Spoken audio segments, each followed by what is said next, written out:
ಹೋಗ್ತಾ ಇರೋ ದೇವಸ್ಥಾನ ಪ್ರಕೃತಿ ಮಡಿಲಲ್ಲೇ ಇದೆ ಅಂತಲೇ ಹೇಳ್ಬೋದು. ನೋಡ್ಬೋದು ರಸ್ತೆ ಎರಡೂ ಬದಿಯಲ್ಲಿ ದೊಡ್ಡದಾದ ಕಾಡು, ತುಂಬ ದೊಡ್ಡ ಕಾಡು ಇದು. ಆದರೆ ಇದರಲ್ಲಿ ಹೋಗಲಿಕ್ಕೆ ಮಾತ್ರ ತುಂಬ ಖುಷಿಯಾಗುತ್ತೆ, ಹಾಗೆ ಸ್ವಲ್ಪ ಹೆದರಿಕೆ ಕೂಡ ಆಗುತ್ತೆ. ವೆಹಿಕಲ್ ಎಲ್ಲ ಕಮ್ಮಿ ಬರ್ತದೆ ಇಲ್ಲಿ. ಬಸ್ ತಿರುಗುವ ರೂಟ್ ಇದು. ಆದರೂ ಸ್ವಲ್ಪ ಮಳೆ ಇದ್ದಿದ್ರೆ ಇನ್ನೂ ಚೆನ್ನಾಗಿರ್ತಿತ್ತೇನೋ. ನಾನು ಸ್ವಲ್ಪ ವೀಡಿಯೋ ಮಾಡಿಕೊಂಡೆ, ಅದು ಎಂಡ್ವರೆಗೂ ಜಾಸ್ತಿ ಕಾಡೇ ಸಿಗುತ್ತೆ. ಆದರೆ ನಾನು ಸ್ವಲ್ಪ ವೀಡಿಯೋ ನಿಮ್ಮ ಜೊತೆ ಶೇರ್ ಮಾಡ್ತಾಯಿದ್ದೀನಿ.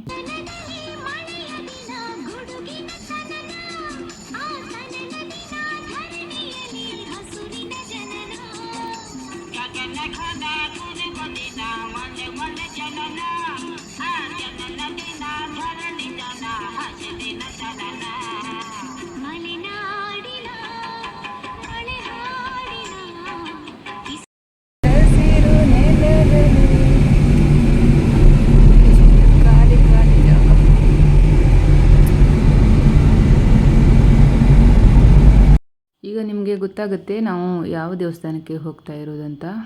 ನೋಡ್ಬೋದು ಕಮಾನಲ್ಲಿ ಶ್ರೀ ಕ್ಷೇತ್ರ ಗುಡ್ಡಮ್ಮಾಡಿ. ಇವತ್ತು ನಾಗರ ಪಂಚಮಿ ಅಲ್ವಾ, ಹಾಗಾಗಿ ಗುಡ್ಡಮ್ಮಾಡಿ ಸುಬ್ರಹ್ಮಣ್ಯನ ಸನ್ನಿಧಾನಕ್ಕೆ ಹೋಗಬೇಕಂತ ರೆಡಿಯಾಗಿ ಬಂದ್ವಿ. ಮಕ್ಕಳು ಸ್ಕೂಲಿಗೆ ಹೊರಟ ಮೇಲೆ ನಾವು ಹೊರಟಿದ್ದು. ಹಾಗೆ ಇಬ್ಬರಿಗೂ ಕೂಡ ಇವತ್ತು ರಜೆ ಇಲ್ಲ. ಕೆಲವೊಂದು ಸ್ಕೂಲಿಗೆ ರಜೆ ಕೊಟ್ಟಿದ್ದರು, ಇವರಿಬ್ಬರಿಗೂ ರಜೆ ಇಲ್ಲದಿದ್ದರಿಂದ ನಾವು ಅವರನ್ನು ಬಿಟ್ಟು ಬರಬೇಕಾಯಿತು. ಹಾಗೆ ದೇವಸ್ಥಾನ ಹತ್ರ ಬಂದ್ವಿ ಈಗ. ಮತ್ತು ಒಂದು ಬಾಳೆಗೊನೆ ಕೊಡಬೇಕು ಅಂತ ಹರಕೆ ಹೊತ್ಕೊಂಡಿದ್ದೆ. ಸೊ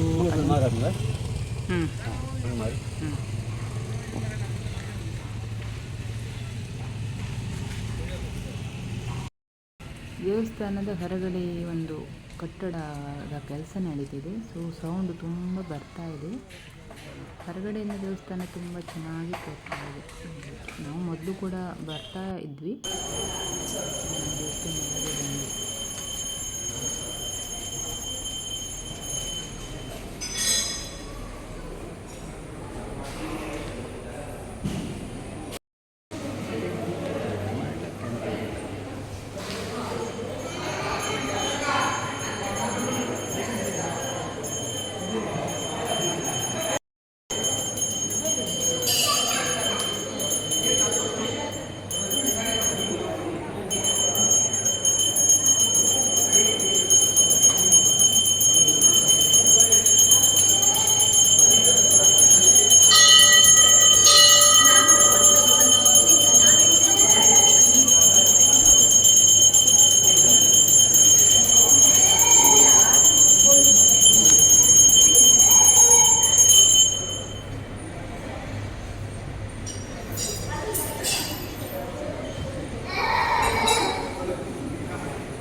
ದರ್ಶನ ಎಲ್ಲ ಮುಗಿಸ್ಕೊಂಡು ಇಲ್ಲಿ ಪ್ರಸಾದ ವಿತರಣೆ ಮಾಡ್ತಿದ್ರು ತಿನ್ನಲಿಕ್ಕೆ. ಅಕ್ಕಿ ಪಾಯಸ ಸ್ವಲ್ಪ ದಪ್ಪಗೆ ಮಾಡಿದರು. ಅದನ್ನು ನಾವು ಕೂಡ ತಗೊಂಡು ಇಲ್ಲಿ ಕೂತ್ಕೊಂಡು ತಿಂದು ಮತ್ತೆ ಹೋಗಬೇಕಂತ. ನೋಡ್ಬೋದು ಪಾಯಸ ಯಾವ ಥರ ಇದೆ ಅಂತ, ದಪ್ಪಗೆ ಇದೆ. ನಾಗರ ಪಂಚಮಿಗೆ ಸ್ಪೆಷಲಾಗಿ ಮಾಡಿರ್ಬೋದು ಅನಿಸುತ್ತೆ. ಮತ್ತು ಕಳಸಲ ನಾವು ಬಂದವಾಗ ಪ್ರಸಾದ ಎಲ್ಲ ಇರಲಿಲ್ಲ. ಸಂಕ್ರಾಂತಿ ದಿನ ಬಂದರೆ ಊಟದ ವ್ಯವಸ್ಥೆ ಇರುತ್ತೆ, ಬೇರೆ ದಿನ ಬಂದರೆ ಊಟ ಏನೂ ಇಲ್ಲ. ಹಾಗೆ 7 ಗಂಟೆಯಿಂದ 12:30 ತನಕ ಇಲ್ಲಿ ಬೆಳಿಗ್ಗೆ ಈ ದೇವಸ್ಥಾನ ತೆರೆದಿರ್ತಾರೆ. ಹಾಗೆ ಮೊದಲೆಲ್ಲ ಸಂಕ್ರಾಂತಿಗೆ ಮಾತ್ರ ಓಪನ್ ಇಟ್ಟಿರ್ತಾರೆ, ಇವಾಗ ಡೈಲಿ ಓಪನ್ ಇದೆ. ಅದೊಂದು ಒಳ್ಳೆಯದೇ ಆಯಿತು. ಮತ್ತು ಇದು ನೋಡಿ ಮುಂಭಾಗ ಎಷ್ಟು ಚೆನ್ನಾಗಿ ತೋರ್ತಾ ಇದೆ ದೇವಸ್ಥಾನ. ನಿಶ್ಶಬ್ದ ಪ್ರಕೃತಿ ಮಡಿಲಲ್ಲಿ ಒಂಥರ ಖುಷಿಯಾಗುತ್ತೆ. ಈ ಥರ ಎಲ್ಲ ದೇವಸ್ಥಾನ ಇದ್ದರೆ ನೋಡಲಿಕ್ಕೆ ಮತ್ತು ಹೋಗಲಿಕ್ಕೂ ಕೂಡ ಖುಷಿಯಾಗುತ್ತೆ.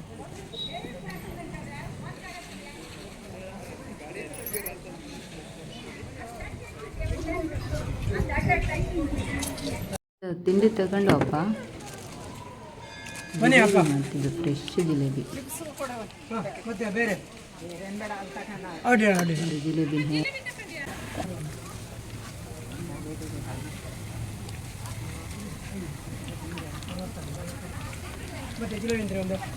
ಬಿಸಿ ಅಂತೀನಿ. ಮತ್ತೆ ಬೇರೆ ಅಣ್ಣ ಟೊಮೆಟೊ ಎಂತ ಬೇಕಾ? ನೆಲಗಳ್ಳೆ ಬೇಕಾದ ಕಣಿ.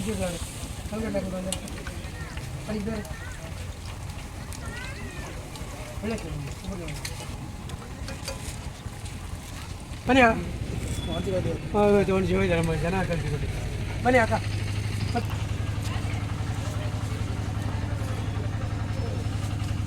ನೋಡಿ ಒಂದು ಸಕ್ಕರೆ ಪಾಕ ಮತ್ತೆ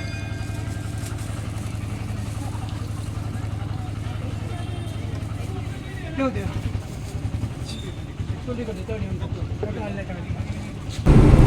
ದೇವಸ್ಥಾನದಲ್ಲಿ ದರ್ಶನ ಮಾಡಿಕೊಂಡು ಈಗ ಮನೆಗೆ ಹೋಗ್ತಾ ಇದ್ದೀವಿ. ಮನೆಯಲ್ಲಿ ಅಡುಗೆ ಏನು ರೆಡಿ ಇಲ್ಲ, ಸೊ ಹೋಟ್ಲಿಗೆ ಹೋಗಲ್ಲ. ಇವತ್ತಿಂದು ಊಟ ಹೋಟ್ಲಲ್ಲಿ. ಆ್ಯಕ್ಚುಲಿ ನಾಗರ ಪಂಚಮಿ ದಿನ ಸಿಕ್ಕಾಪಟ್ಟೆ ಮಳೆ ಇರ್ತಿತ್ತು, ಆದರೆ ಈ ವರ್ಷ ಒಂದು ಹನಿ ಮಳೆ ಇಲ್ಲ. ತುಂಬ ಬಿಸಿಲು, ರಣ ಬಿಸಿಲು, ಬೇಸಿಗೆ ಟೈಪ್ ಇದೆ. ಸ್ವಲ್ಪ ಮಳೆ ಇದ್ರೇ ಒಂಥರ ಖುಷಿ ಆಗುತ್ತೆ ಹೊರಗಡೆ ಹೋದಾಗ. ತುಂಬ ಊರಿ ಇವರೆಲ್ಲ ಬಂದಿದ್ದು ಕಣಿ. ಸೊ ನಾವೀಗ ಹೋಟ್ಲಿಗೆ ಹೋಗಿ ಮತ್ತೆ ಮನೆಗೆ ಹೋಗ್ಬೇಕು. ಇದು ಕೊಲ್ಲೂರು ನದಿಯಂತೆ, ಎಷ್ಟು ಚೆನ್ನಾಗಿ ತೋರಿಸ್ತಾ ಇದೆ ನೋಡಿ. ಒಂಥರ ಖುಷಿ ಆಯಿತು. ಹಾಗೆ ನಿಮಗೂ ಕೂಡ ತೋರಿಸೋಣ ಅಂತ ಸ್ವಲ್ಪ ವೀಡಿಯೋ ಮಾಡಿಕೊಂಡೆ. ಸೂಪರಾಗಿ ಕಾಣಿಸ್ತಾ ಇದೆ.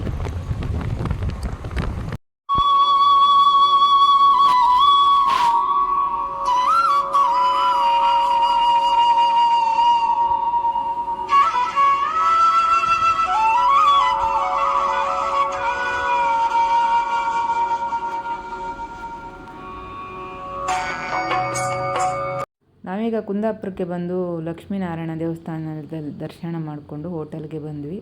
ಹಾಗೆ ಇವತ್ತು ತಾಲಿ ತಗೊಂಡ್ವಿ. ಹಾಗೆ ವಿಡಿಯೋ ಕೂಡ ಇಲ್ಲಿಗೆ ಎಂಡ್ ಮಾಡ್ತಾ ಇದ್ದೀನಿ. ಇಷ್ಟವಾದರೆ ಒಂದು ಲೈಕ್ ಕೊಡಿ, ಅನಿಸಿಕೆಗಳನ್ನು ಕಮೆಂಟ್ ಮೂಲಕ ತಿಳಿಸಿ. ಹೊಸಬರು ಯಾರಾದರೂ ನೋಡ್ತಾ ಇದ್ದರೆ ಸಬ್ಸ್ಕ್ರೈಬ್ ಮಾಡಿಕೊಳ್ಳಿ. Thank you.